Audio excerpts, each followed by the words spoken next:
Hi guys, Rodney Walker of Grants Central USA. Get Funded with Rodney. We're over today at the Grants Community Blog looking at the topic of what is a grant. This is a part of the What Is blog series, and I want to call your attention today in particular to a couple of things. I want to look at the issue of what is a grant, but we're going to be focusing our attention on what is a block grant. There's some other topics here worth taking a look at. What is discretionary grants? What is a mandatory grant, a formula grant? And then what is a cooperative agreement? But for today, I want to look at the topic of what is a block grant. So let's take a look at this. Now, the first thing that we note is that a block grant is a specific type of federal assistance. Now, let me unfold this to you and kind of give you an idea of what this looks like. This is something worth looking here. These block grants are grants that are given primarily to federal governments from the United States.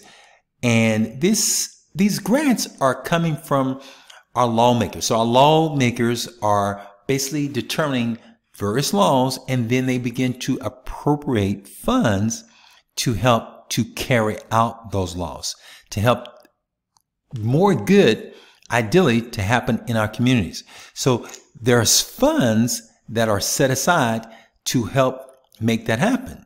And so the long and short of it is that a block grant is more of a formula grant.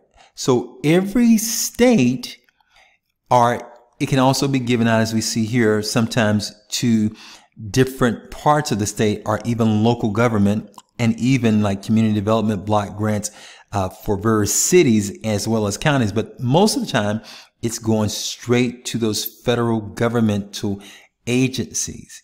And those agencies then in turn sometimes will have them go farther. But to keep matters straightforward and simple for today, when funds have been set aside, the government then forms a formula for the various states to be able to get some of these block grants. Basically, grants that have been set aside for a very particular purpose.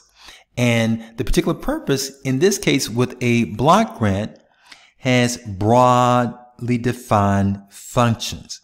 Now, we're going to take a look at some of the other grant types a little bit later, and you're going to see that that's the opposite of those. But for the block grant, once those funds are received by the federal government, they have room to wiggle and to go about carrying out the functions of that particular grant funding. When we look at the discretionary grant, we'll see that it's literally almost the opposite. Okay. But for now, there's some additional resources here. I want to encourage you to go and read on. I just want to kind of get you started and point you in the right direction, but read on, learn more. And remember, the more you learn about this, the more you can grow, the more you can get funded. Go get funded. And I'll talk to you soon.